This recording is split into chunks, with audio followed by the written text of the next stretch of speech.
នៅក្នុងថ្ងៃនេះផងដែរខ្ញុំបានមានក្តីសោមនស្សរីករាយចំពោះឱកាសនៃការចែករំលែកនៅបទពិសោធន៍មួយចំនួនទាក់ទងទៅនឹងការរៀនភាសាអង់គ្លេសក៏ដូចជាការសិក្សាស្រាវជ្រាវដើម្បីពង្រឹងពង្រីកនៅជំនាញរបស់យើងឲ្យកាន់តែខ្លាំងឡើងផងដែរ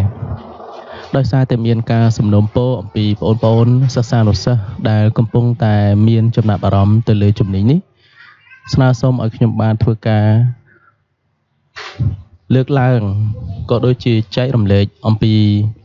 បទពិសោធន៍ក្នុងការសិក្សារៀនសូត្រភាសាអង់គ្លេសថាតើយើងធ្វើយ៉ាងដូចម្តេចដើម្បីឲ្យ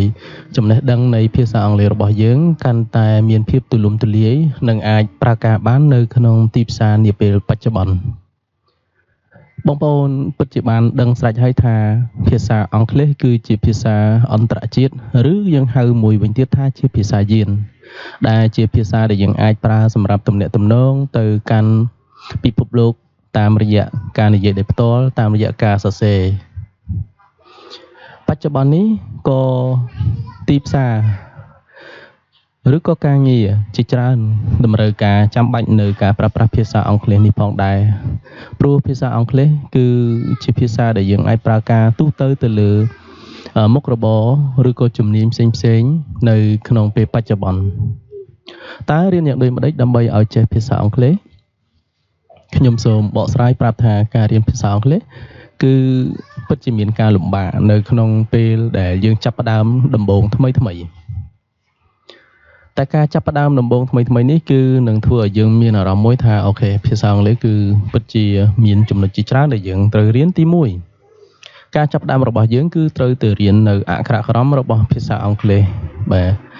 ទី2បន្ទាប់ពីយើងបានចេះអក្ខរក្រមយើងនឹងត្រូវបន្តទៅរៀនប្រកបការដែលយើងរៀនប្រកបនេះគឺយើងតម្រូវឲ្យចេះនៅព្យញ្ជនៈផ្សំនិងស្រៈផ្សំទាំងអស់របស់ភាសាអង់គ្លេសព្រមទាំងតម្រូវការមួយទៀតគឺការចេះនៅនិមិត្តសញ្ញានៃការអានភាសាអង់គ្លេសផងដែរបន្ទាប់ពីបងប្អូនយល់ច្បាស់អំពីការអានយើងនឹងទៅចាប់ផ្ដើមរៀនបង្កើតទៅជាប្រយោគរៀនសរសេរនិងចាប់ផ្ដើមរៀនតម្រង់នៅភាសារបស់យើងគឺវេយ្យាករណ៍សម្រាប់បងប្អូនដែលពុំដែលបានរៀនសោះគឺត្រូវចាប់ផ្ដើមពីថ្នាក់ដំបូងហើយថ្នាក់ដំបូងនេះគឺត្រូវចំណាយពេលយ៉ាងតិចក៏3ខែដែរដើម្បីយើងរៀនពីមូលដ្ឋាននៃអក្សររបស់ភាសាអង់គ្លេសបាទការចែករំលែកនៅចំណុចទាំងអស់នេះសង្ឃឹមថាបងប្អូនអាចនឹងទទួលយកបាននិងបានផ្ដល់ជាប្រយោជន៍ទៅដល់បងប្អូននៅក្នុងការសិក្សាស្រាវជ្រាវបន្ថែមទៀតសូមបញ្ជាក់ផងដែរថាការរៀនភាសាអង់គ្លេសគឺមិនតម្រូវជ្រើសរើសអាយុទីកន្លែងទីតាំងអ្វីសោះឡើយ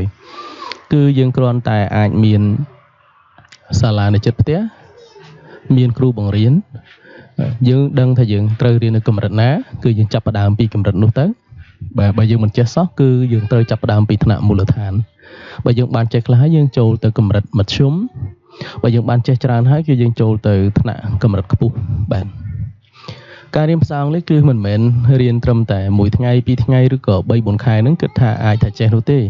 គឺតម្រូវឲ្យយើងធ្វើការរៀនសូត្រជារៀងរាល់ថ្ងៃតែម្ដងបាទ